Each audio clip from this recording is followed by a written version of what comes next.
Hello there, thank you for joining me today. This is your first time here. My name is Unwana Udoh, and every week I share content that can help you master your personal finance and grow your wealth. So in today's video, we're going to discuss how to avoid financial stress. Now, we're going through unprecedented times right now where we're just coming out of the health situation. There are lots of families and lots of people who are struggling right now financially, and it's paramount that you take your financial well-being seriously. Now, how do you avoid financial stress?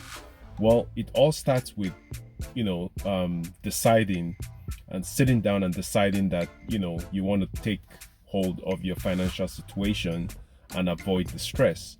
So number one, the first thing you want to do is you want to create a budget. In my previous videos, I have talked about creating a budget. Now, budgets are the foundation for getting yourself out of any financial situation you might find yourself. So it's very important that you start with a budget. So you want to create a budget. Now, if this is your first time creating a budget and you need some resources on how to create a budget, I'm going to leave a link down below. You can click on that to watch a video I have on creating budgets, or I'll also have a link up here so you can click on that to watch how to create a budget. Now, with a budget, what a budget does is a budget gives you structure. It helps you program things, sort out your expenses in terms of categories, so that way you can have your rent, your fixed expenses in one category, and then your variable expenses in another category. So things like your utilities, which probably fluctuate monthly, and maybe your subscriptions and things like that. So there are certain expenses that you have that are fixed, like your rent, your mortgage, and then there are other things that might vary, such as groceries might vary from month to month or week to week. So you want to start with a budget. So once you have your budget situated, okay, like I said, I'm going to leave resources either up here or down in the description below on how to create a budget. Now, the next thing you want to do is you want to set up an emergency fund, because one of the issues with most people is the average household in America right now does not have at least $1,000 saved up for an emergency. So if you're in a situation where you don't have an emergency fund, and then you have something happens to your car, or maybe an appliance in your house breaks down, how do you fix that? So you have to resort to debt. So now you have to either put it on your credit card or borrow the money from family or friends to be able to take care of that emergency. So the second thing you want to do is you want to create an emergency fund of at least 3 to 6 months of your living expenses. If you can't get that right now, you have to try and at least get $1,000 saved up, or even $500 saved up for emergencies. And then every week, or as often as you get paid, you can set that automatically where you have a certain amount get diverted into an account for you.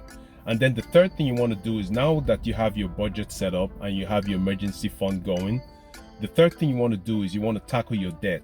Okay, most of us have credit card debt we've incurred over the years, and you're paying interest on those balances, and it eats away at your money, so it makes you stressed out. Okay, so tackling your debt, there are different ways for you to eliminate your debt or to pay off your debt. Okay, there's the avalanche method, and there's also the snowball method. So I'm going to leave resources also down below where you can check out my other videos on how to pay off debt. Okay, or you can just go on YouTube and Google avalanche method, or the debt snowball method on how to pay off your debt. So that's the third thing you want to do. And then a bonus tip would be for you to take care of your health. Okay, so you need to make sure that you're doing some form of exercise, or staying active to get yourself in the best physical shape. Okay, because exercise helps with stress. Okay, so if you're experiencing financial stress or any form of stress, exercise is the key for you to be able to handle those situations. So you want to make sure that you pick up some form of exercise. Like right now, I'm just coming out of the gym, so you might see I'm sweating, but I'm just getting out of the gym.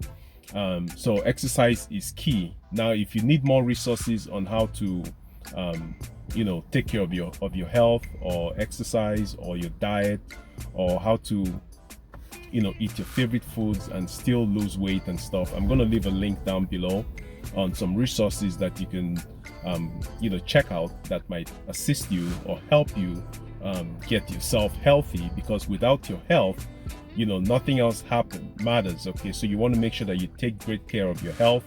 Go to the gym, work out, lift weights, do some cardio, do some high intensity interval training, which is called HIIT. Get yourself in shape, because this helps your body deal with the stress that you're going through. So I hope you found value in this video, and thank you again for being here. And it's really serious that you have to take your personal finance seriously, and also avoid financial stress, because that's one of the main issues that people have, financial stress. So thank you so much for being here, and as usual, if you like my videos, make sure you smash that thumbs up button, and also hit the subscribe button so YouTube will notify you of my latest video. So thank you again for being here, and stay tuned for the next video coming up, and I'll catch you in my next video. Take care. Bye bye.